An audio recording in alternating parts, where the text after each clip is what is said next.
Hello, friends. This is Dave Hurwitz, executive editor at ClassicsToday.com, here with a big box that's a big deal.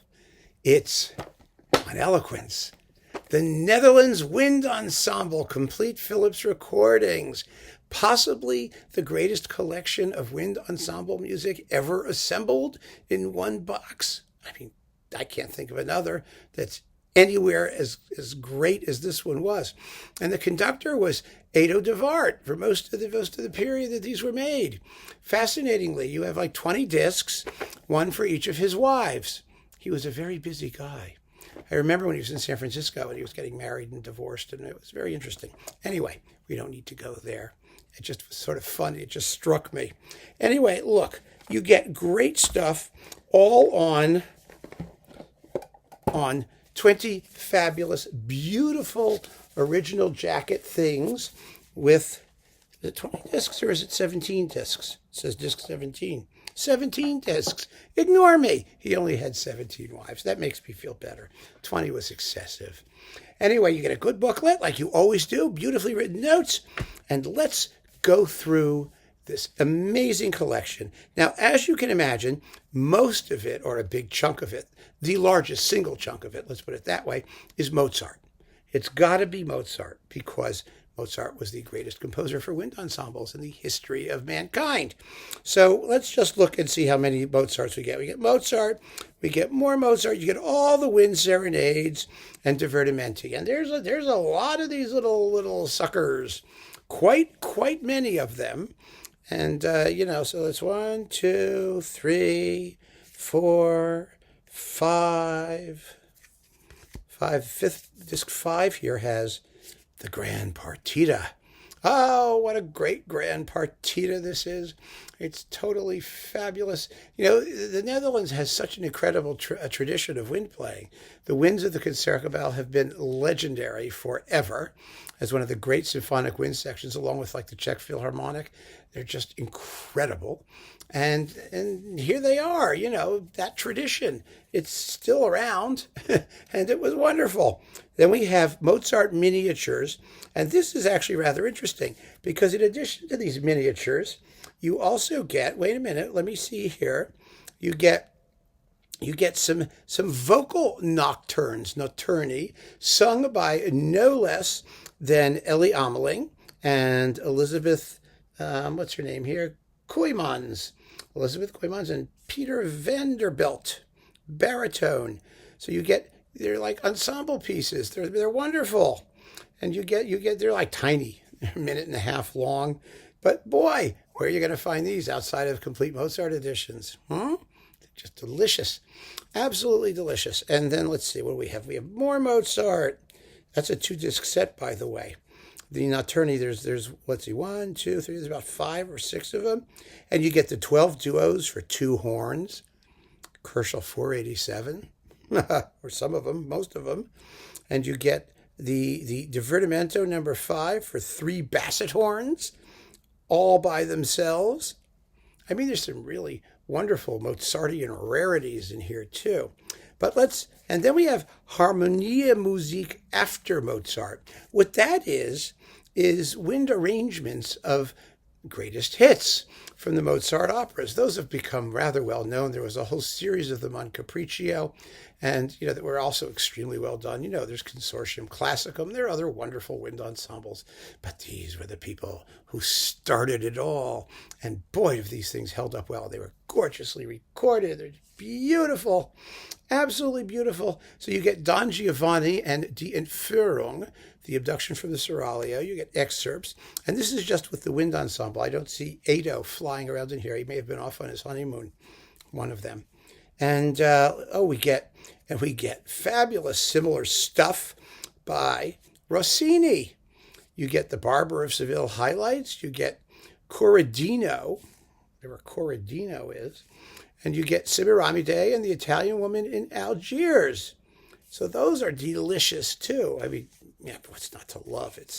My goodness, it's Rossini, it's winds, it's fabulous.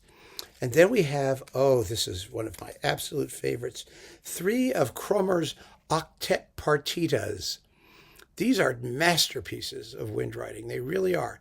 These octet partitas are just brilliant. I did a talk on one because Krummer stole one of the slow movements from the Haydn Opus 33 quartets and stuffed it into his octet partita, one of the F major ones. I think it's actually this one. Is it Opus 57? It very well may be. The other two here are in E flat, and they are so much fun. It's such wonderful, joyous, delicious music. Delicious. Then we've got Beethoven's wind music with the Netherlands Wind Ensemble. We get the octet in E flat, and then a couple march or two. Well, it was one march and a rondino, and the sextet for 2 clarinets, 2 bassoons, and 2 horns, and the quintet for 3 horns, oboe, and bassoon. I mean, again, we don't hear much of this stuff outside of complete editions because, well, you don't hear much of it outside of complete editions. But here you get it as a featured item, and it's so delightful. Then we have little marches by great masters. And the great masters are Beethoven, C.P.E. Bach, and lots of Beethoven and C.P.E. Bach, and Haydn, both of them, Joseph and Michael, and Antonin Vranitzky, who's a lot of fun, and Antonio Rossetti, who wrote those fabulous, fabulous symphonies that were, had 15 minutes of fame about 15, 20 years ago. And they're delightful, absolutely delightful. They're charming little pieces. And this, oh, yes, the Dvorak Wind Serenade, one of the great performances of it ever. Amazing. And it was out of print. You couldn't find it. It was on a twofer at one point. It makes me crazy when great performances disappear. And the Gounod Little Wind Symphony, which is equally delicious. And Schubert's Minuet and Finale in F major for wind octet. Because you probably never got around to the rest of it. Schubert. Why start what you can finish, or why finish what you can start? That was Schubert. Amazing. Amazing, amazing stuff. And then we have the Richard Strauss wind music. We have the Serenade, and we have the 2 big late pieces, the Happy Workshop and From an Invalid's Workshop, and also the Suite in B flat, all of his major wind music. Now, these big, long end things at the end of his career, I have to confess, I thought they were possibly the dullest pieces of music in the history of the human mind. I mean, they just put me to sleep. I thought they were such snoozeroos. But these performances held my attention with the beauty of the playing and the perkiness of the sonorities. And I actually came to enjoy this music as a result of these folk. Because when I first heard them, I just went, oh, please, God, make it stop. So, now some people may still not like them very much because no one's going to say that these are Strauss's masterpieces, but they are obviously in the spirit of Mozart, major, major works for large wind ensemble, grand partita-like wind ensembles. And these are just divine performances. They really are.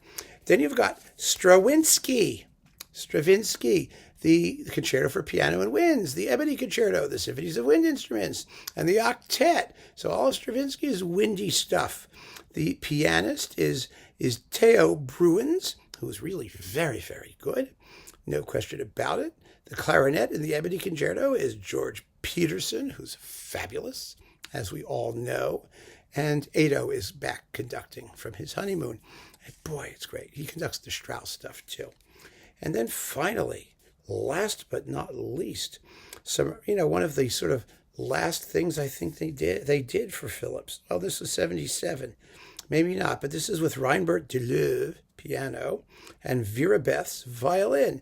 You get Antheil's Ballet Mécanique, which is very, very cool, and a jazz symphony, and then the 2 violin sonatas by Antheil. Violin Sonata number 1, just the finale, and Violin Sonata number 2 with Vera Beth's. I mean, this is great. This is so much fun.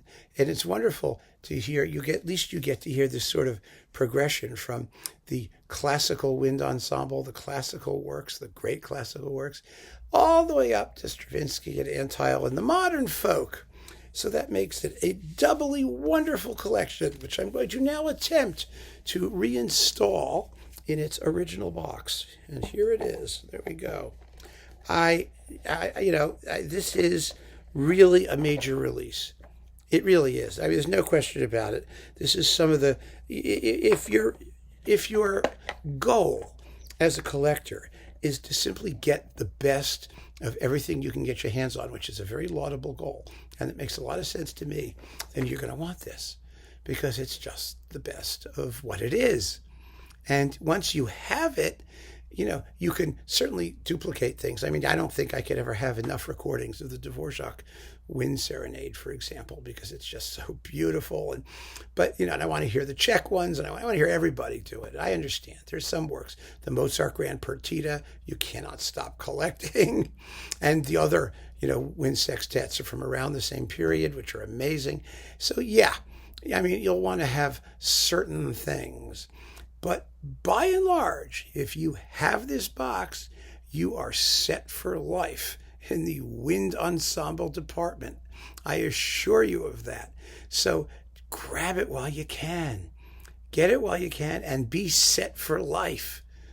You will be thrilled. Your children will be thrilled. You can leave it to the one you like in your will. And you can leave like your Fitzner operas to the one you don't like. And they probably won't know the difference. So the one you like will go, ha, I got away with a good deal. Just get it. I mean, forget that nonsense. Anyway, thank you so much for joining me, friends. Keep on listening. Thank you, Australian Eloquence. Take care.